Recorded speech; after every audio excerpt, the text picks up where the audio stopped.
Friends welcome to our study channel move on study.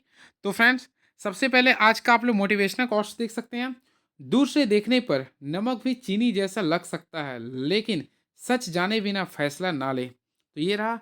और already friends मैं आप लोगों के सामने देख लीजिए।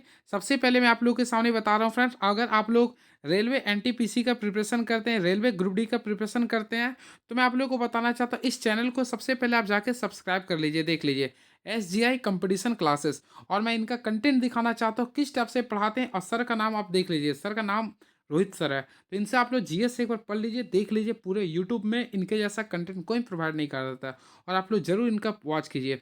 देखिए मैं इनके कंसेप्ट से बताता हूँ। देखिए सबसे पहले इनका जितना तारीफ करेंगे उतना कम है, हम तो खुद इन्हीं का स्टूडेंट्स हैं और आज भी पढ़ते ही हैं। तो आप लोग क्लास कर लीजिए, सबसे पहले इनका ऑनलाइन क्लासेस ज़रूर वॉच कीजिए।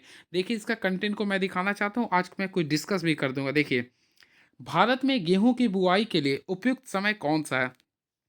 तो ऑलरेडी फ्रेंड्स सबसे पहले आप लोग जानते होंगे मौसम के आधार पे भारत में तीन प्रकार के फसल होते हैं। सबसे पहले एक होते हैं रबी फसल, खरीफ फसल और जायद फसल। तो इसके लिए मैं एक ट्रिक याद किया हूँ, नाजो। देखिए इस चीज़ को याद कीजिए, नाजो। ऑलरेडी मैं बताना चाहता हूँ एन पूरा होता है नवंबर, यानी वे वैसे फसल जिससे अक्टूबर नवंबर में बोते हैं, क्लियर है, और अप्रैल मंथ में काट देते हैं, यानी ठंडा में बो दिए और गर्मी में काट दिए, उस फसल को हम लोग बोलते हैं रबी फसल। ऑलरेडी अगर आप लोग देखना चाहते हैं तो गेहूं की बुआई, यानी कि गेहूं का जो हम लोग सो करते हुआ अक्टूबर नवंबर के समय ही करते हैं। तो ऑलरेडी आप लोग पता कर लिए होंगे, ये इसका राइट आंसर होगा, क्या होगा, अक्टूबर से नवंबर के बीच में। और ये एक प्रकार का रबी फसल है।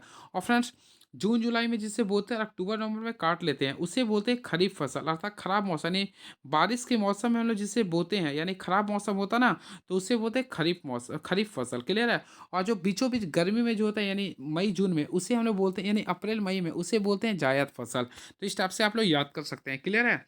तो देख सकते हैं आप लोग का राइट आंसर लिख रहा है गेहूं अक्टूबर से नवंबर। चलिए नेक्स्ट क्वेश्चन। निम्न कथनों पर विचार करें तथा नीचे दिए गए कूट से सही उत्तर चुनिए। विक्रम संवत 58 ईसा पूर्व आरंभ हुआ, बिल्कुल सही है। शक संवत 78 ईसा पूर्व आरंभ हुआ। गुप्त काल 319 से आरंभ हुआ। भारत में मुसलमान शासन का 1992 से शुरू हुआ। तो ऑलरेडी फ्रेंड्स आप लोग को पता होगा, आप लोग को पता हो विक्रम संवत जो स्टार्ट हुआ था 58 BC से स्टार्ट हुआ था, यानी ईसा पूर्व से स्टार्ट हुआ था। वही शक संवत का जो शुरुआती हुआ था 78 BC से स्टार्ट हुआ था। और गुप्त काल का जो टेन्यूर था 319 से था ये। तो ये सारी चीज़ें सही है, क्लियर है। अब देखिए, देखिए इनका यानी कि 1 2 3 4 राइट आंसर है। चलिए, भारत के संविधान के निम्नलिखित में से कौन सा अनुच्छेद कुछ मामलों में गिरफ्तारी और नज़रबंदी के खिलाफ सुरक्षा से संबंधित है। तो फ्रेंड्स ऑलरेडी आप लोग को पता होगा। देखिए आर्टिकल नंबर 22 भारत के संविधान के निम्नलिखित में से ये मामलों में गिरफ्तारी और नज़रबंदी के खिलाफ से सुरक्षित है। तो देखिए ये आप लोग कमेंट स्क्रीनशॉट इस चीज़ को करके देख सकते हैं क्या लिख रहा है, क्लियर है। और फ्रेंड्स मैं आप लोग को आर्टिकल के बारे में डिस्कस किया था। देखिए सबसे पहले अगर बात करना चाहते हैं फ्रेंड, इसमें आर्टिकल नंबर 32। देखिए सबसे पहले आर्टिकल नंबर 32 से भारत देश में रीट जारी किया था। तो ऑलरेडी आप लोग को पता है रीट जारी किया था, क्लियर है। ये रीट जारी किया था, और रीट कहाँ से लिया गया था, ब्रिटेन देश से लिया गया था, क्लियर है। और सुप्रीम कोर्ट कुल 5 प्रकार के रीट जारी करते हैं, और हाई कोर्ट कुल 6 प्रकार के रीट जारी करते हैं। तो ये सब सारी चीज़ों को आप लोग को ध्यान में रखना पड़ेगा। चलिए अब नेक्स्ट क्वेश्चन देख सकते हैं क्या लिख रहा है। देखिए इस चीज़ को भी आप लोग देख सकते हैं, आर्टिकल नंबर 22 के बारे में लिख रहा। आर्टिकल नंबर 23 बारे में लिख रहा, अल्पसंख्यकों के हितों में संरक्षण दिया जा रहा। और वही और आर्टिकल 30 क्या लिख रहा, अल्पसंख्यकों के शिक्षण संस्थान स्थापित और संचालित करने का अधिकार है। जैसे आप लोग देखते होंगे मदरसा बनता है ना। तो ये सारी चीज़ों के बारे में डिस्कस कर रहा। नेक्स्ट, किस राज्य ने किसानों को प्रति एकड़ 15,000 की वार्षिक सहायता प्रदान करने वाली रैयतु भरोसा योजना की शुरुआत कार्यान्वित में घोषणा किया। तो फ्रेंड्स आप लोग को मैं बताना चाहता हूं, सबसे पहले देखिए आप लोग को ऑलरेडी पता चल गया होगा रैयतु भरोसा योजना। तो इसका जो राइट आंसर होगा तेलंगाना, क्या होगा ये, तेलंगाना गवर्नमेंट ने किया। आप लोग कमेंट बॉक्स में लिखिए तेलंगाना का मुख्यमंत्री कौन है। तो देखिए आप लोग को मैं बोलो यहाँ पे कंटेंट मिल गया। मुख्यमंत्री रेवंत रेड्डी है। रेवंत रेड्डी ने संक्रांति के बाद रैयतु भरोसा योजना के कार्यान्वयन की घोषणा की है। कांग्रेस सरकार की 6 गारंटी के तहत सब्सिडी को वार्षिक 10,000 से बढ़ाकर 15,000 रुपये किया गया। चलिए अब नेक्स्ट क्वेश्चन। 1920 में खिलाफत समिति की बैठक जिसमें गांधी जी से असहयोग आंदोलन का नेतृत्व संभालने का अनुरोध किया था, किस शहर में आयोजित किया गया था। फ्रेंड्स ये क्वेश्चन काफ़ी पॉपुलर, आप लोग पढ़े भी हों। क्या लिख रहा है, 1920 में खिलाफत समिति की बैठक जिसमें गांधी जी से असहयोग आंदोलन का नेतृत्व संभालने का अनुरोध किया गया था, किस शहर में आयोजित किया गया था? तो फ्रेंड इसका जो राइट आंसर होगा इलाहाबाद। क्या होगा ये? इलाहाबाद। ऑलरेडी आप लोग जानते होंगे इलाहाबाद के बारे में। तो फ्रेंड्स इलाहाबाद का भी वर्तमान नाम क्या है? प्रयागराज है। क्या है ये? प्रयागराज। और फ्रेंड्स प्रयागराज के बारे में बोलना चाहता हूँ, यहाँ पर इस वर्ष यानी 144 वर्ष बाद महाकुंभ का मेला लग रहा। तो महाकुंभ, तो फ्रेंड आप लोग जरूर महाकुंभ का स्नान के लिए जाइए। तो ये आप लोग के लिए मैं बोला हूँ। क्लियर है? तो ये था क्वेश्चन। चलिए नेक्स्ट क्वेश्चन देखिए। खिलाफत आंदोलन की शुरुआत साल 1919 में हुई थी। खिलाफत आंदोलन की बैठक जिसमें गांधी जी से असहयोग आंदोलन का नेतृत्व संभालने का अनुरोध किया गया था, वह इलाहाबाद में आयोजित की गई थी। यह बैठक 1920 में हुई थी। यानी कि फ्रेंड्स जिस आंदोलन, यानी कि इसमें क्वेश्चन ये लिख रहा ना, ये जो बैठक जो बुलाने के लिए हुआ था, कहाँ पे बैठक हुआ था? इलाहाबाद में हुआ था। कहाँ हुआ था फ्रेंड? इलाहाबाद में। कब हुआ था? तो जून 1920 में हुआ था। क्लियर है? असहयोग आंदोलन की शुरुआत 5 सितंबर 1920 को महात्मा गांधी के नेतृत्व में हुआ था। ये भी आप लोगों को ध्यान में रखना पड़ेगा। असहयोग आंदोलन की अवधि सितंबर 1920 से लेके फरवरी 1922 तक मानी जाती है। ये भी आप लोगों को ध्यान में रखना पड़ेगा। क्लियर है? और घोषणा जो हुआ था 1 अगस्त से हुआ था। देखिए 1 अगस्त 1920 को हुआ था। और मैं आप लोगों को बताना चाहता हूँ 1 अगस्त को ही बाल गंगाधर तिलक की मौत हो गया था। क्लियर है? अब उसके बाद 5 सितंबर को, देखिए 5 सितंबर 1920 को, 5 सितंबर 1920 को असहयोग आंदोलन की शुरुआत महात्मा गांधी के नेतृत्व में हुआ था। और फाइनली द वे फ्रेंड्स 5 फरवरी 1922 को चौरी चौरा कांड जब हो गया था। देखिए चौरी चौरा क्या था? ये चौरी था, ये चौरा था, यानी बीच में एक फाटा था, इसी के बीच में एक जगह को बोलते हैं चौरी चौरा। क्लियर है? और यहाँ पे क्या हुआ था? पुलिस हल्कंप हुआ था जिसमें 22 लोगों को जिंदा जला दिया गया था। आप लोग ऑलरेडी पढ़े होंगे। तो इस वजह से 12 फरवरी 1922 को फाइनली द वे असहयोग आंदोलन को स्थगित कर दिया गया था। Next question. किस शब्द को Oxford word of the year 2024 में नामित किया गया? काफ़ी फेमस क्वेश्चन है ये, तो ऑलरेडी आप लोग पढ़े होंगे। ब्रेन रॉट, यानी कि मस्तिष्क सड़न, मस्तिष्क सड़न को Oxford word of the year 2024 में नामित किया गया था। चलिए अब देखिए लिख रहा है वर्ष 2024 का ऑक्सफोर्ड शब्द ब्रेन रोट है। क्लियर है? जिससे 37,000 से अधिक प्रतिभागियों के सार्वजनिक मतदान के लिए चुना गया था। Next question. निम्नलिखित में कौन सा राज्य बीमारू राज्य के रूप में जाने जाते हैं? तो फ्रेंड ये काफ़ी पॉपुलर क्वेश्चन है। देखिए बीमारू राज्य, तो बीमारू राज्य के लिए आप लोग इसी नाम में फेमस है। देखिए बी से क्या हो गया? बिहार। माँ से क्या होगा? मध्य प्रदेश। राज से क्या है? राजस्थान। क्लियर है? ऊ, रू, देखिए ऊ से क्या आ रहा? उत्तर प्रदेश। तो नाम में ही सब स्पष्ट है इसमें बीमारू राज्य में। क्लियर है? तो काफ़ी नाम में देखिए अगर आप लोग बीमारी बीमारी होता है, बी से क्या होगा? बिहार हुआ। अब देखिए माँ से क्या होगा? मध्य प्रदेश हुआ। अब देखिए रू, तो देखिए रू रा अगर लिखे ना तो रा में क्या? राजस्थान हो गया। ऊ, तो ऊ की मात्रा क्या? उत्तर प्रदेश में। तो बीमारू राज्य के नाम से क्या जानते हैं? बिहार, मध्य प्रदेश, राजस्थान और उत्तर प्रदेश। काफ़ी अच्छे से आप लोग याद कर सकते हैं। देखिए बीमारू का मतलब होता है भारत के 4 सबसे गरीबी राज्य, यानी उत्तर प्रदेश, मध्य प्रदेश, बिहार और राजस्थान। क्लियर है? बीमारू शब्द में बी आई का मतलब होता है बिहार। देखिए अगर आप लोग बिहार लिखना चाहते हैं, देखिए बीमारू BIMARU लिखना है। क्लियर है? तो देखिए इसी से टोल टोल के मैं बता रहा हूँ, ध्यान से देखिएगा। सबसे पहले इसमें बी आई का अर्थ क्या होता है? अपना बिहार। क्लियर है? MA, तो MA से क्या लिखिएगा? देखिए MA का अर्थ होता है मध्य प्रदेश, R का अर्थ होता है राजस्थान, U का अर्थ होता है उत्तर प्रदेश। तो ये चीज़ को आप लोग ध्यान से देख सकते हैं। क्लियर है? देखिए 1980 के दशक में आशीष बोस के तत्कालीन प्रधानमंत्री राजीव गांधी को एक रिपोर्ट सौंपी थी जिसमें उन्होंने बिहार, मध्य प्रदेश, राजस्थान और उत्तर प्रदेश को बीमारू राज्य कहा था। ये भी काफ़ी पॉपुलर क्वेश्चन है ये। क्लियर है? तो फ्रेंड आप लोग याद कर सकते हैं। क्लियर है? चलिए अब नेक्स्ट क्वेश्चन देखते हैं क्या लिख रहा। निम्नलिखित में से किस व्यक्ति को किसी सलाह या परामर्श के लिए संसद में आवंटित किया जाता है? तो ऑलरेडी फ्रेंड्स आप लोग को पता होगा अटर्नी जनरल को, यानी कि अटर्नी जनरल यानी कि न्यायाधीश जो होते हैं, सॉरी अटर्नी जनरल। तो ऑलरेडी फ्रेंड्स आप लोगों को पता होगा अटर्नी जनरल के बारे में। तो इसे बोलते अटर्नी जनरल, इसका हिंदी मेरे माइंड में स्किप कर अटर्नी जनरल। तो फ्रेंड देखिए अटर्नी जनरल को किसी सलाह या परामर्श के लिए संसद में आमंत्रित किया जाता है। और फ्रेंड्स मेरे माइंड में स्किप कर रहा अटर्नी जनरल, तो इसका हिंदी अटर्नी जनरल। तो फ्रेंड बताना, एक होता है, देखिए मैं बताना चाहता हूँ, एक होता है एडवोकेट जनरल और एक होता है अटर्नी जनरल। सबसे पहले इसका आर्टिकल मेरे माइंड में स्किप कर रहा, रुकिए और देखता हूँ अगर आएगा तो मैं स्किप बता दूंगा। सबसे पहले फ्रेंड जानिए भारत के मुख्य न्यायाधीश कौन है? तो 51वां नंबर का मुख्य न्यायाधीश कौन बने हैं? तो ऑलरेडी आप लोग अगर पढ़े होंगे तो संजीव खन्ना बने, सॉरी संजय मल्होत्रा, संजीव खन्ना, हाँ संजीव खन्ना ही बने फ्रेंड्स। तो ये भी आप लोग याद कर सकते हैं। मेरे माइंड से स्किप कर रहा, 1 मिनट। तो फ्रेंड रुकिए, मैं 1 मिनट 1 मिनट थोड़ा सा वेट कीजिएगा, 1 मिनट 1 मिनट 1 मिनट में माइंड को स्किप कर रही है। तो बिल्कुल फ्रेंड्स, देखिए मैं आप लोगों के सामने मैं यहाँ स्किप कर रहा था, लेकिन मैं फिर से आप लोगों को बताना चाहता हूँ। देखिए क्वेश्चंस क्या लिख रहा है, निम्नलिखित में से किस व्यक्ति को किसी सलाह या परामर्श के लिए संसद में आमंत्रित किया था? तो इसका राइट आंसर होगा attorney general. Attorney general, already friends आप लोग को मैं बता नहीं पाया था, लेकिन बता रहा हूँ अटर्नी जनरल। अटर्नी जनरल को महान्यायवादी कहा जाता है। क्या बोला जाता है? महान्यायवादी बोला जाता है। क्लियर है? और इसका भारतीय संविधान के आर्टिकल नंबर 76 में इसके बारे में डिस्कस किया गया। क्लियर है? और फ्रेंड्स वर्तमान समय में भारत का जो अटर्नी जनरल है वह के वेंकटेर मनी है। ये भी आप लोग याद रखिएगा, इसे अक्टूबर में नियुक्ति मिला था। के वेंकटेर मनी है। क्लियर है? वही बात करना चाहते हैं भारत का मुख्य न्यायाधीश। तो फ्रेंड्स सबसे पहले याद करिए, भारत का मुख्य न्यायाधीश यानी 51वें नंबर का मुख्य न्यायाधीश बने हैं संजीव खरे। ये भी आप लोग याद कर सकते हैं, संजीव खरे बने हैं। संजीव खन्ना याद कर ले सकते हैं, संजीव खन्ना बने हैं। क्लियर है?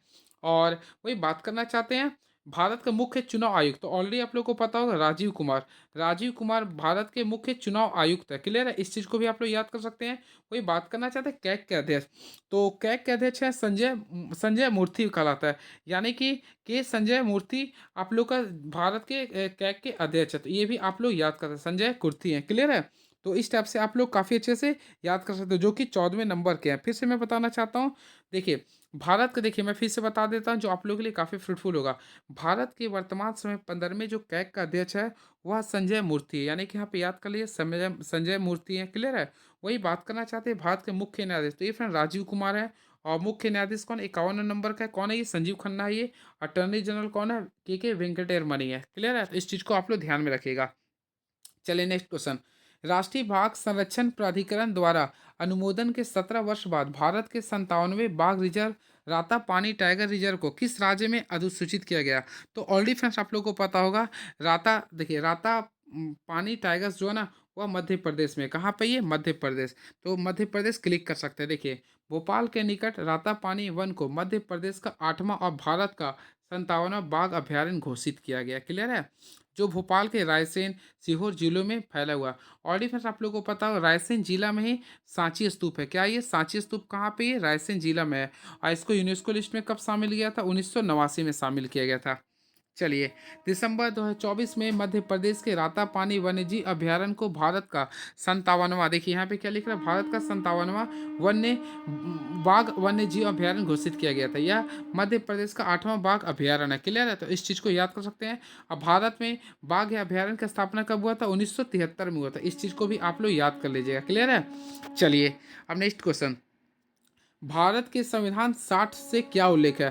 तो ऑलरेडी फ्रेंड्स आप लोगों को पता होगा, सबसे पहले अगर आप लोग पढ़ते होंगे तो ऑलरेडी आप लोगों को पता होगा आर्टिकल नंबर 52 से लेके 61 का जो डिस्कस किया गया वह राष्ट्रपति के बारे में डिस्कस किया गया, जिसमें राष्ट्र 51 में क्या है, राष्ट्रपति का महाभियोग के बारे में डिस्कस किया गया।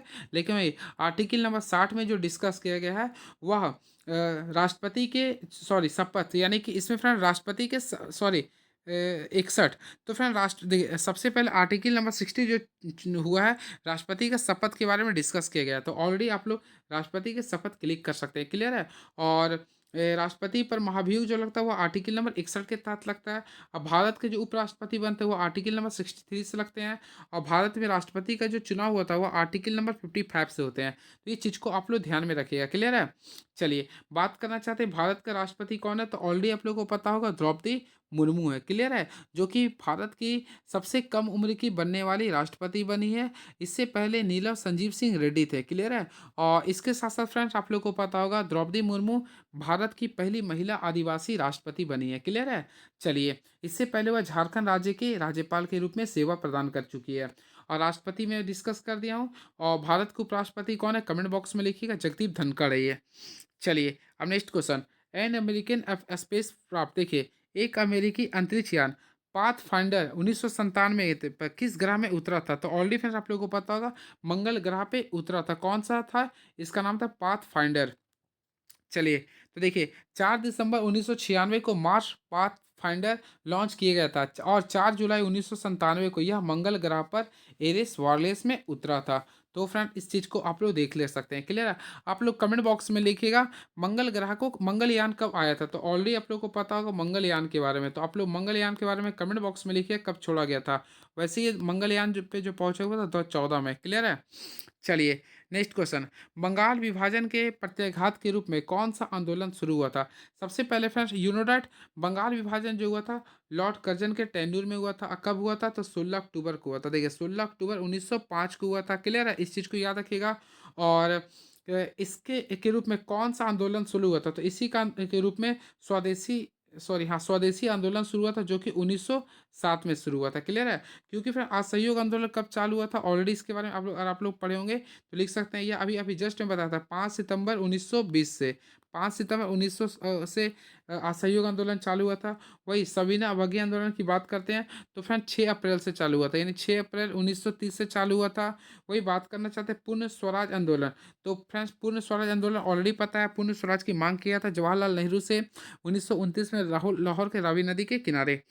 चलिए नेक्स्ट क्वेश्चन, अशोक चक्र किसके लिए दिया जाता है? तो फ्रेंड्स ऑलरेडी आप लोगों को पता होगा अशोक चक्र भूमि, वायु या समुद्र पर सबसे विशिष्ट बहादुरी या आत्म बलिदान, लेकिन दुश्मन की उपस्थिति में नहीं।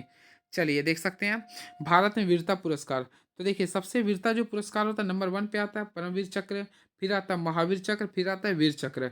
देखिए परमवीर चक्र भारत का सर्वोच्च सैन्य अलंकार है, ये भी आप लोग ध्यान रखिएगा, जो दुश्मनों की उपस्थिति में उच्च कोटि की शूरवीरता एवं त्याग के लिए प्रदान किया जाता है। अभी बात करते हैं महावीर चक्र का। तो महावीर चक्र को जमीन पर, समुद्र में या हवा में दुश्मन की उपस्थिति में विशिष्ट बहादुरी के लिए किया जाता है। और वीर चक्र को दुश्मन की उपस्थिति में बहादुरी के लिए दिया जाता है, भले ही यह जमीन पर या समुद्र पर हो। क्लियर है। देख सकते हैं वीरता के बारे में भी आप लोग देख सकते हैं। चलिए जुलाई सितंबर 2024 के दौरान किस देश ने भारत में सबसे अधिक प्रत्यक्ष विदेशी निवेश यानी एफडीआई का योगदान दिया, जो कुल प्रवाह का 50% है? तो इसका राइट आंसर होगा सिंगापुर। क्या होगा फ्रेंड? सिंगापुर। ये क्वेश्चन हमेशा पूछता है, तो राइट आंसर क्या होगा? सिंगापुर होगा। क्लियर है। चलिए विश्व समुद्री सम्मेलन 2024 कहाँ आयोजित किया गया? तो काफ़ी अच्छा क्वेश्चन है ये, तो मैं आप लोगों को बताना चाहता हूँ विश्व समुद्री सम्मेलन 2024 चेन्नई राज्य में आयोजित किया गया, तो राइट आंसर होगा चेन्नई। क्लियर है। तो ऑलरेडी आप लोग देख सकते हैं। चलिए नेक्स्ट क्वेश्चन, केंद्रीय मंत्री परिषद की नियुक्ति कौन करता है? काफ़ी पॉपुलर क्वेश्चन है ये। तो फ्रेंड मैं आप लोगों को बताना चाहता हूँ प्रधानमंत्री की सलाह पर भारत के राष्ट्रपति केंद्रीय मंत्री परिषद की नियुक्ति करता है। क्लियर है। अब देखिए इसके बारे में डिस्कस कर रहा। आर्टिकल नंबर देखिए अनुच्छेद 74 मंत्री परिषद के गठन के बारे में बताता है। तो आर्टिकल जो 74 होता है वह मंत्री परिषद के गठन के बारे में बताता है। क्लियर है। इसके साथ साथ देखिएगा अनुच्छेद जो 75 होता है वह मंत्री परिषद से संबंधित अन्य प्रावधानों जैसे इसकी नियुक्ति हो गया, लोकसभा में सामूहिक जिम्मेदारी, सांसद बनने के लिए 6 महीने के समय आदि के बारे में वर्णन करता है।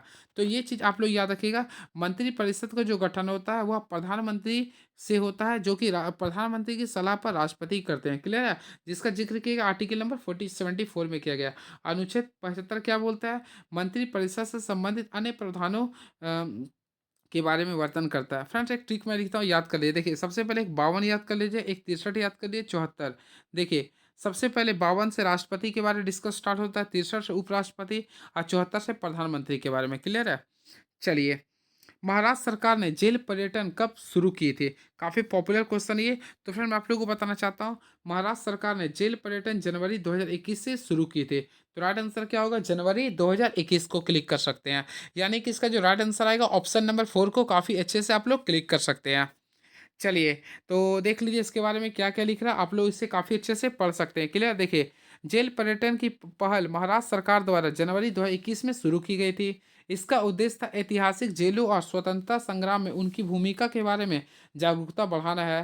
पहल के एक भाग के रूप में पुणे की यरवदा, ऑलरेडी फ्रेंड्स आप लोगों को पता होगा यरवदा जेल के बारे में। देखिए पहल के एक भाग में पुणे की यरवदा जेल में कुछ हिस्से अंग तुकों के लिए खोल दिए गए हैं। जेल में स्वतंत्रता आंदोलन के दौरान पूना पैक्ट, जो कि फ्रेंड्स ऑलरेडी आप लोगों को पता है 24 सितंबर को हुआ था, यानी 24 सितंबर 1932 को जो हुआ था वही लिख रहा। पूना पैक्ट महात्मा गांधी और अंबेडकर के बीच पर हस्ताक्षर करने और कई स्वतंत्रता सेनानियों को समायोजित करने का ऐतिहासिक महत्व है। देखिए ये जेल टूरिज्म है, यरवदा पुणे जेल है ये। क्लियर है। चलिए किसने कहा स्वतंत्रता लगभग हमारी पहुंच में है, हमें हमें इसे मजबूती से पकड़ना होगा? तो ये जो स्टेटमेंट था फिर महात्मा गांधी का था, महात्मा गांधी का था। क्लियर है। चलिए, निम्नलिखित में से कौन क्रिप्स मिशन के साथ कांग्रेस के आधिकारिक वार्ताकार थे? तो फ्रेंड्स ऑलरेडी अगर आप लोग पढ़े होंगे तो आप लोग को पता होगा, पंडित जवाहरलाल नेहरू और मौलाना आज़ाद। पंडित जवाहरलाल नेहरू और मौलाना आज़ाद थे। क्लियर है? देखिए, नेक्स्ट क्वेश्चन। संविधान सभा ने भारत के लिए एक प्रारूप समिति तैयार करने के लिए डॉक्टर भीमराव अंबेडकर की अध्यक्षता में प्रारूप समिति का गठन किया था। तो फ्रेंड्स ऑलरेडी आप लोगों को पता होगा, 29 अगस्त 1947 को डॉक्टर भीमराव अंबेडकर की उपस्थिति में अध्यक्षता में प्रारूप समिति का गठन किया गया था। आप लोग कमेंट बॉक्स में लिखिएगा भीमराव अंबेडकर का पूरा नाम क्या था। तो इसका याद रखिएगा, डॉक्टर भीमराव रामजी अंबेडकर था। डॉक्टर भीमराव रामजी अंबेडकर थे। क्लियर है? इसमें कुल 7 सदस्य शामिल थे।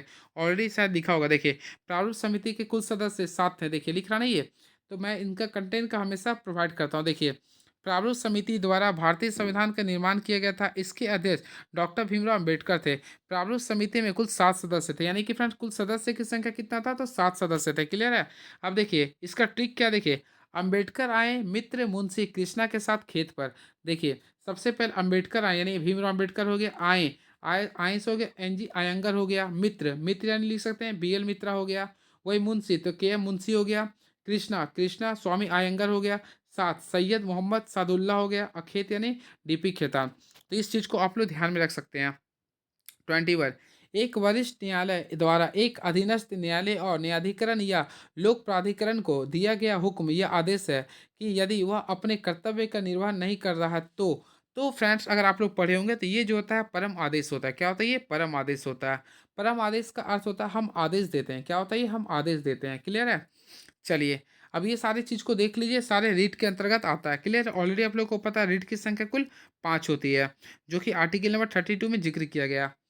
देखिए महमूद खिलजी को हराकर चित्तौड़ में विजय स्तंभ बनवाया था। तो ऑलरेडी फिर आप लोग पढ़े होंगे, तो राणा कुंभा ने महमूद खिलजी को हराकर चित्तौड़गढ़ में विजय स्तंभ की स्थापना किया था।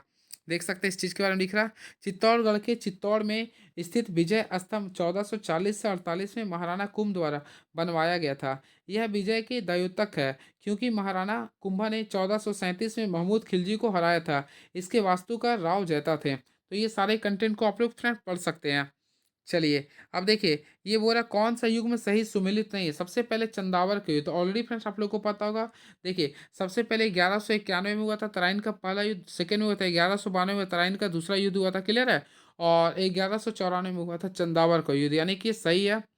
अब देखिए घाघरा का युद्ध, तो देखिए पान खा चंदा दे घर चल, तो घाघरा का युद्ध भी यानी कि सही आप लोग का 1529 में। और तालीकोटा का युद्ध जो हुआ था वह 1564। हाँ बिल्कुल ये भी सही है। तो तैमूर का आक्रमण गलत हो जाएगा आपका। तालीकोटा का युद्ध फ्रेंड्स, तालीकोटा तालीकोटा का युद्ध हुआ था 1565 में। सॉरी मिस्टेक हो गया। देखिए तालीकोटा का युद्ध विजयनगर साम्राज्य और दक्कन सल्तानों के बीच में हुआ था, जो कि 23 जनवरी 1565 को लड़ा गया था। ये भी अच्छा क्वेश्चन है। देखिए देखिए सुनिए, तालीकोटा का युद्ध विजयनगर साम्राज्य और दक्कन सल्तनतों के बीच 23 जनवरी 1565 को लड़ा गया था। यह युद्ध दक्षिण भारत के कर्नाटक राज्य में हुआ था, यानी कि कर्नाटक राज्य में हुआ था। इस युद्ध में विजयनगर साम्राज्य की हार हुई थी। इस युद्ध के को राजसी तंगड़े के नाम से भी जाने जाती है। इसके साथ बन्नी हाटी का युद्ध के नाम से भी जाने जाती है। अंजलि का याद आता है इस क्वेश्चन से। समझ में आया? तो फ्रेंड वो भी मैं पढ़ाया था। चलिए कोई दिक्कत नहीं, नेक्स्ट क्वेश्चन। तो फ्रेंड तालीकोटा का युद्ध विजयनगर साम्राज्य और दक्कन सल्तानों के बीच 23 जनवरी 1565 को लड़ा गया था। और इसका अन्य नाम क्या था? देखिए इसे राजतरंगी का युद्ध और बन्नी हाटी का युद्ध भी इसे कहते हैं। चलिए नेक्स्ट क्वेश्चन। निम्नलिखित राज्यों में से किसमें भारत का सबसे बड़ी अंतर्देशीय लवणीय आर्द्र भूमि है? तो ऑलरेडी फ्रेंड्स आप लोग पढ़े होंगे, राजस्थान में। राजस्थान राज्य में भारत की सबसे बड़ी अंतर्देशीय लवणीय आर्द्र भूमि है। अब देखिए नेक्स्ट क्वेश्चन। उत्तराखंड, उत्तर प्रदेश, बिहार, पश्चिम बंगाल, सिक्किम के साथ कौन सी सीमा साझा करता है? फ्रेंड्स मैं आप लोगों को बताना चाहता हूँ, एक ट्रिक याद कर लीजिए, सुब्बू। देखिए SUBBU, तो सुब्बू याद कर। देखिए S फोर हो गया सिक्किम, क्लियर है। U फोर हो गया उत्तर प्रदेश, B फोर हो गया बिहार, फिर B फोर हो गया बंगाल, और U फोर हो गया उत्तराखंड। तो ये सारे जो ट्रिक होता है वह नेपाल से टच करता है। तो right answer option number C को क्लिक कर सकते हैं। क्लियर है? वही बात करते हैं हम लोग फ्रेंड्स, आइए भूटान का। तो भूटान के लिए जो ट्रिक है मैं आप लोग के सामने बता रहा हूँ, ध्यान से सीखिएगा। भूटान के लिए साब याद कर लिए, SAAB। S for Sikkim, A for Assam, फिर A से आप लोग याद कर अरुणाचल प्रदेश, और B फॉर बंगाल याद कर लीजिए। क्लियर है? और म्यांमार के लिए आनामामी, आ से हो गया अरुणाचल प्रदेश, ना फॉर नागालैंड, मा से हो गया मणिपुर, और मी से हो गया मिजोरम। इस टाइप से आप लोग काफ़ी अच्छे से याद कर सकते हैं, क्लियर है। और चीन के लिए अगर याद करते हैं ना तो सालू याद कर लिए, देखिए सालू, SHALU। एस फोर हो गया सिक्किम, सिक्किम हो गया। H फोर हो गया हिमाचल प्रदेश हो गया। A4 हो गया, A4 हो गया असम हो गया। L4 हो गया लद्दाख हो गया। U4 उत्तराखंड हो गया। इस टाइप से याद कर सकते हैं।